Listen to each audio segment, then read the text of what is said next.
जय हिंद बच्चों। आइए हम सुमित्रा नंदन पंत जी के द्वारा रचित चंद्रलोक में प्रथम बार,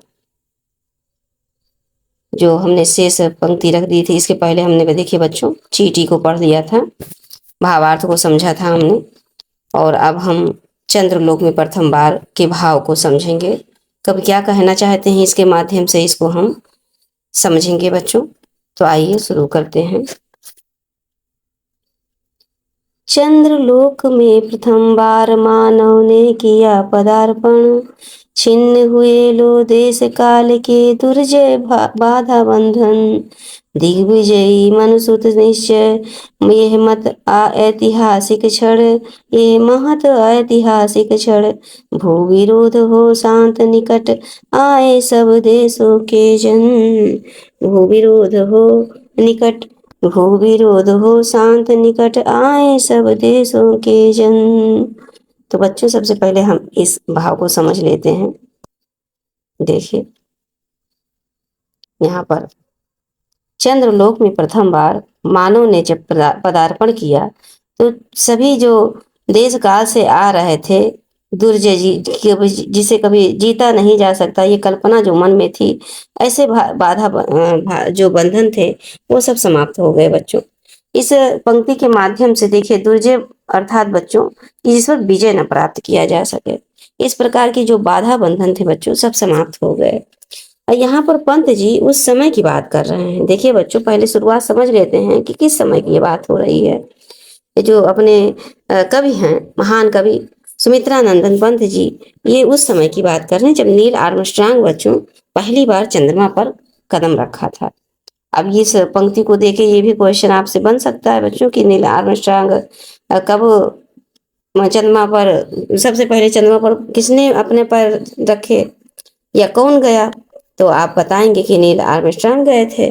और फिर आगे बच्चों ये कह रहे हैं कि इसके पहले जानकारी के अभाव में हम जब चंद्रमा के बारे में तमाम प्रकार की वदंतियां थी, मतलब तमाम प्रकार की जो पहले की भी प्रथाएं होती हैं ऐसी थी कि फैली थी कि जैसे मतलब ये देवता हैं, भगवान हैं, कई बहुत बड़ी शक्ति है कोई, इस प्रकार से धारणाएं बनी हुई थी जो आसमान में इस तरह से चमक रही है। तो जब जिस समय जब नील आर्मस्ट्रांग ने चंद्रमा पर जाने के बाद, जो चंद्रमा पर जब उन्होंने अपना पहला कदम रखा और देश में ये पूरा फैल गया कि नील आर्मस्ट्रांग चंद्रमा पर पहुंच चुके हैं, तो उस समय से जो जो दुर्जय बाधाएं थी जिस पर विजय नहीं प्राप्त किया जा सकता था बच्चों, ये जिस पर विजय नहीं प्राप्त किया जा सकता था, ऐसी जो कल्पना थी, ऐसे जो भाव थे, वो सभी भाव बंधन जो हैं समाप्त हो गए थे बच्चों। फिर आगे कवि कहते हैं कि जो मनुष्य है वह निश्चित रूप से बहुत बड़ा दिग्विजयी है। यहाँ पर देखिए बच्चों, दिग्विजयी मनुष्य निश्चय ये महत ऐतिहासिक क्षण। और भू विरोध हो शांत निकट आए सब देशों के जन। भू विरोध हो शांत निकट आए सब देशों के जन। फिर आगे कहते हैं बच्चों कि जो ये देखिए दिग्विजयी मनुसुत, मनुसुत अर्थात बच्चों मनुष्य, दिग्विजय चारों दिशाओं में जो विजय प्राप्त कर सके, ये निश्चय हो गया, निश्चित हो गया कि मनुष्य अब चारों दिशाओं में क्या कहते हैं विजय प्राप्त कर सकता है बच्चों। और ये हमारे लिए, कभी कहते हैं कि हमारे लिए बड़ा ही ऐतिहासिक, बड़ा ही महत्वपूर्ण क्षण है। और अब आगे कल्पना करते हैं कि भू विरोध हो शांत, मतलब ये जमीनी जो विवाद है बच्चों आपस में सब शांत हो जाए, ऐसा कभी कहते हैं कि आपस में जो भी भू विरोध है कि ये लाइन से, ये बॉर्डर का, ये हमारा देश वो हमारा देश, ये हमारी जमीन वो हमारा, ऐसा सब विरोध जो है जब सब शांत हो जाए, समाप्त हो जाए, और जो निकट सभी देशों के जन, सब देशों के जो जन हैं वो निकट आ जाएं, समीप हो जाएं, सब में भाई बंधुत्व भाईचारा का भाव उत्पन्न हो जाए, सब एक हो जाएं और समस्त पृथ्वी बच्चों एक हो जाए, ऐसा मंगल कामना करते हैं हमारे कवि पंत जी। तो यह कहते हैं कि एक बहुत बड़ा ऐतिहासिक क्षण है और मनुष्य ने पहली बार चंद्रमा पर जो कदम रखा है बच्चों। तो आइए, हमें पूरा विश्वास है बच्चों कि आपको समझ में आया होगा। एक बार आप कहें तो फिर रिपीट कर देते हैं, इसे आपके दिमाग में बनी रहे। इसमें बच्चों उस समय का वर्णन कर रहे हैं कवि क्या नाम है, पंत जी उस समय का वर्णन कर रहे हैं जब नील आर्मस्ट्रांग चंद्रमा पर गए थे। और उसके पहले जो थी धारणाएं कैसी थी बच्चों की, ये एक हम लोग पूजा नहीं करते हैं, अभी भी पूजा करते हैं, लेकिन अब ये बात जान गए हैं कि हम चंद्रमा पर जा सकते हैं। लेकिन उस समय जब नील आर्मस्ट्रांग नहीं पहुंचे थे, उसके पहले की जो भावना थी कि ये तो बहुत मतलब असंभव कार्य है, जिस पर कभी विजय नहीं प्राप्त किया जा सकता, मनुष्य के लिए ये सब बहुत मतलब असंभव है। तो इस प्रकार के जब उन्होंने चंद्रमा पर कदम रखा, प्रथम बार पदार्पण किया बच्चों, तब ये छिन्न हो गए, समाप्त हो गए, छिन्न भिन्न हो गए जो सभी देश काल के थे समय के दुर्जय, जिसे मतलब जैसे कि ये सभी देश काल की जो भावनाएं थी कि मतलब हम विजय नहीं प्राप्त कर सकते, ये बहुत कठिन कार्य है, दुर्जय है, ये सब बाधा जो बंधन थे ये सब छिन्न हो गए अर्थात समाप्त हो गए। आगे कहते हैं कि फिर दिग्विजयी मनुसुत निश्चय, और ये जो मनुसुत है, मनुसुत अर्थात मानव सुत, मानव मनुष्य जो है, मानव का पुत्र है, मनुसुत अर्थात मानव का पुत्र जो है, ये दिग्विजय है। दिग्विजय अर्थात अब निश्चय हो गया, अब ये सबको विश्वास हो गया, निश्चय हो गया कि जो मानव है ये संपूर्ण पृथ्वी पर, संपूर्ण जगत में चारों तरफ अपना विजय पताका फहरा सकता है, विजय प्राप्त कर सकता है। और आगे कभी कहते हैं कि ये बड़ा ही महत्वपूर्ण ऐतिहासिक क्षण है। और अब कामना, मंगल कामना करते हुए फिर सोचते हैं कभी कभी पंत जी कि भू विरोध जो है हमारे अंदर, जमीनी जो विवाद है, ये सब शांत समाप्त हो जाएं, शांत हो जाएं, सबके अंदर एक भावना आ जाए, और सभी देशों के जो प्राणी हैं, जन हैं, मनुष्य हैं, वो सब निकट आ जाएं बच्चों। इस प्रकार अब नेक्स्ट पंक्ति पे चलते हैं बच्चों, में पूरा विश्वास है आपको समझ में आ रहा होगा। अब देखिए यहाँ पर क्या कह रहे हैं। युग युग का पौराणिक स्वप्न है, युग युग का पौराणिक स्वप्न है, हुआ मानव का संभव, युग युग का पौराणिक स्वप्न हुआ मानव का संभव। समारंभ शुभ नए चंद्रयुग, समारंभ शुभ नए चंद्रयुग का भू को दे गौरव, का भू को दे गौरव। ओ फहराए ग्रह उपग्रह में, फहराए ग्रह उपग्रह में धरती का श्यामल अंचल, धरती का श्यामल अंचल, सुख संपद संपन्न जगत में बरसे जीवन मंगल, बरसे जीवन मंगल। तो बच्चों आइए अब इसके भावार्थ को समझ लेते हैं। यहाँ पर कह रहे हैं कि युगों युगों से, युग युग बच्चों, जो युगों युगों से पौराणिक जो स्वप्न थे, जो सब प्राचीन समय में ये स्वप्न सिर्फ सपना था, मात्र सपना था कि कभी कोई आसमान पे ये सब अंतरिक्ष में कोई जा सकता, कोई चंद्रमा पे जा सकता है, जैसे रावण का जो पुष्पक विमान था, ये पौराणिक सपन तो ये कभी कोई वर्तमान समय में तो किसी ने देखा नहीं है। पुराणों में लिखा हुआ है कि ऐसा था जो बिना किसी तेल, बिना किसी डीजल के उड़ता था, जैसे चाहते थे वैसे उड़ता था, उनके इशारों पर जैसे जाते चाहते थे वहां जाता था, बिना रिमोट कंट्रोल के। तो बच्चों ये पौराणिक स्वप्न थे। तो अब ये कह रहे हैं, कभी कह रहे हैं कि हुआ अब मानव का संभोग हो, जो पौराणिक स्वप्न था जिसे सिर्फ कल्पना में देखते थे, सिर्फ पुराणों में पढ़े थे, वो अब प्रत्यक्ष हो गया है। ये स्वप्न मनुष्य का अब संभव हो गया। कब? जब आर्मस्ट्रांग ने पृथ्वी चंद्रमा पर अपने कदम रखे। चंद्रमा हम लोगों से बहुत दूर बच्चों, कल्पना कल्पना में ही था ये सब, लेकिन ये प्रत्यक्ष हो गया। तो ये कह रहे हैं कभी कि अब हुआ मानव का ये जो कल्पना है, स्वप्न है, जो पौराणिक स्वप्न था, वो अब संभव हो गया है। फिर आगे कहते हैं बच्चों कि समारंभ शुभ नए चंद्रयुग, अब नए चंद्रयुग का शुभ आरंभ हो रहा है। अब नए चंद्रयुग का बच्चों शुभ आरंभ हो रहा है। और ये जो हमारी पृथ्वी है, भू है, इसको गौरव दे, इस ये मतलब गौरवान्वित करें हमारी पृथ्वी को। हमारे जो पृथ्वी भूभाग के जो मनुष्य हैं, अब ये गौरवान्वित महसूस कर रहे हैं अपने आप में कि अब जो नए चंद्रयुग का क्या कह रहे हैं बच्चों, शुभारंभ हो रहा है। फिर आगे कभी कहते हैं बच्चों, देखिए नेक्स्ट पंक्ति में थोड़ा सा ऊपर कर देते हैं। फहराए ग्रह उपग्रह में, फहराए ग्रह उपग्रह में धरती का श्यामल अंचल, धरती का श्यामल अंचल, सुख संपद संपन्न जगत में बरसे जीवन मंगल, बरसे जीवन मंगल। बच्चों आइए अब इसके इसको फिर समझते हैं। यहाँ पर फिर कवि की कामना है, क्या कामना है देखिए। कवि चाहते हैं कि जो ग्रह है, उपग्रह है, यहाँ पर अब जो धरती के जो श्यामल अंचल हैं, जिस प्रकार धरती पर हरियाली है, उसी प्रकार से अब हर ग्रह उपग्रह पर फैलाया जाए, हर ग्रह उपग्रह पर ऐसा जीवन लाया जाए। ये ऐसा कवि की मनोकामना है बच्चों। ये कह रहे हैं कि परम पिता जो हैं परमेश्वर आज ये हमारी ये मनोकामना पूरी करें। कि क्या पूरी करें? कि ग्रह और उपग्रह में जो धरती का श्यामल अंचल है, मतलब वहां पर फहराया जाए, अर्थात जिस प्रकार हमारे धरती पर हरियाली है बच्चों, उस प्रकार वहां पर भी हरियाली हो। कहाँ पर?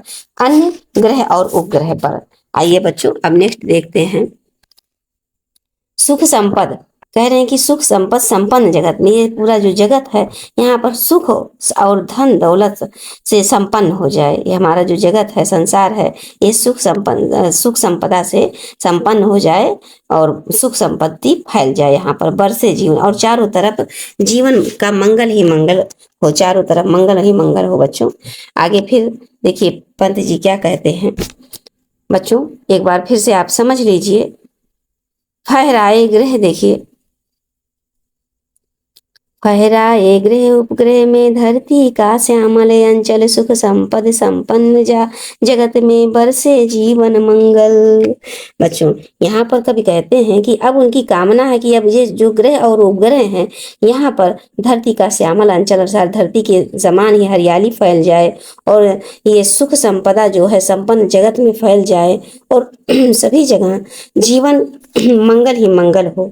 चारों तरफ हे ईश्वर परमेश्वर, ईश्वर से कामना करते हैं कि ये सभी जो नवोदिक रचना है संवाहक बने और जीवन जीने के जो मार्ग हैं वो सभी के समान हो जाएं, सभी के मन में वसुधैव कुटुंब की भावना का विकास हो जाए। आगे कहते हैं बच्चों, यहाँ पर देखिए, अमेरिका सोवियत बने नवोदिक रचना के वाहन और जीवन पद्धतियों के भेद समन्वित हो विस्तृत हो मन, समन्वित हो विस्तृत मन। यहाँ पर फिर बच्चों कहते हैं मंगल कामना करने के साथ फिर आगे कहते हैं जो अमेरिका और सोवियत संघ जो हैं ये नवोदिक की रचना का वाहन करें, नए प्रकार की रचनाओं का वाहन करें और जीवन पद्धतियों के भेद को, जो जीवन जीने के जो मार्ग है, पद्धति अर्थात बच्चों जीवन जीने के जो मार्ग हैं, उस भेद में जो अंतर है उसको समाप्त करें और जो समन्वित हो जाए, सब विस्तृत हो जाए, सभी के मन विस्तृत हो जाए, फैल जाए और सब एक हो जाए, समन्वित हो जाए अर्थात बच्चों इकट्ठा हो जाए, सब एक हो जाए। इस प्रकार से कवि पंत जी वसुधैव वसुधैव कुटुंबकम की भावना को व्यक्त करते हैं इस पंक्ति के माध्यम से बच्चों, और हमको भी सिखाते हैं कि हम सब इसी प्रकार से एक होकर रहें। एकता में ही बड़ा ही मजबूती है और हम कुछ भी करने में समर्थ हो सकते हैं। आइए बच्चों बस नेक्स्ट और लास्ट पंक्ति को देखते हैं। अणु युग बने धरा जीवन हित, अणु युग बने धरा जीवन हित, स्वर्ग सृजन का साधन और मानवता ही विश्व सत्य, मानवता ही विश्व सत्य, भू राष्ट्र करें आत्मार्पण, धरा चंद्र की प्रीत परस्पर, जगत प्रसिद्ध पुरातन, हृदय सिंधु में उठता स्वर्गिक ज्वार देख चंद्रानन। बच्चों यहाँ पर कहते हैं फिर कवि कि जो हमारा अब युग है ये कैसा युग हो गया है? आणविक युग बन रहा है। कैसा युग बन रहा है बच्चों? तो ये आणविक युग बन रहा है, परमाणविक युग बन रहा है।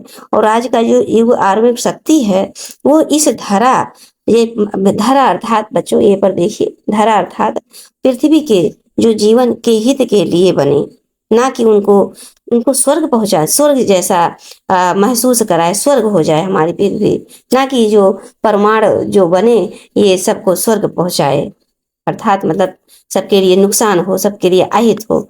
ये हमारे पृथ्वी को स्वर्ग के रूप में बदल दे, सब हर प्रकार की चीजें उपलब्ध कराए, हर तरह से जानकारी, हर तरह से आसान कर दे जीवन जीने के तरीके को, और स्वर्ग का सृजन का साधन बन जाए। वही बच्चों स्वर्ग के सृजन का साधन बन जाए, ना कि ये हमारे साथ उल्टा व्यवहार करके, अर्थात जैसे कि अभी वर्तमान में देखिए यूक्रेन और वहाँ यूरोप का जो हो रहा है, तो ये क्या हो रहा है, वहां के मानव का क्या हो रहा है? ये आणविक ही तो प्रभाव है बच्चों। तो यही कामना थी यही कामना थी पंत जी की कि ऐसा कुछ ना हो बच्चों, ऐसा कुछ ना हो, ये हमारे जीवन के लिए स्वर्ग का साधन बने। फिर आगे कहते हैं कि ईश्वर से कामना करते हुए कि जो मानवता है बच्चों, ये मानवता ही विश्व सत्य हो जाओ, विश्व में ये मानवता ही सत्य हो, इंसानियत ही रहे। मानवता ही सत्य है, अगर मानवता नहीं है तो जीवन में कुछ भी नहीं है बच्चों। आगे देखते हैं, भू राष्ट्र करें पदार्पण, आत्मार्पण बच्चों। तो यहाँ पर कहते हैं जो इंसानियत है बच्चों, मानवता ही विश्व या संसार का सत्य है, और स्वयं को, हम लोगों को स्वयं को इस धरती के भू राष्ट्र के प्रति समर्पित होना चाहिए। इस धरती में अपने भू राष्ट्र के प्रति, अपने राष्ट्र के प्रति समर्पित होना चाहिए, आत्मार्पित होना चाहिए। ये कवि की मनोकामना है और बड़ा ही सुंदर मनोकामना है बच्चों। ऐसे प्रत्येक व्यक्ति की, हर इंसान की मनोकामना होनी चाहिए कि विश्व में जो है मानवता और इंसानियत ही रहे।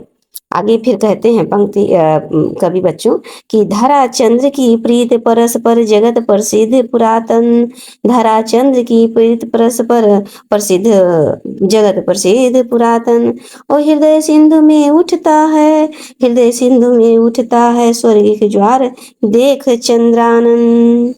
अब यहाँ आइए बच्चों, क्या कह रहे हैं कि जो महाकवि पंत जी हैं, ये पृथ्वी और चंद्रमा की प्रीत को स्पष्ट कर रहे हैं बच्चों। देखिए, धरा और चंद्र अर्थात पृथ्वी और चंद्र की जो प्रीत है परस्पर आपस में, ये जगत प्रसिद्ध है, पुरातन है, प्राचीन है, जगत प्रसिद्ध है, ये कोई नई बात नहीं है।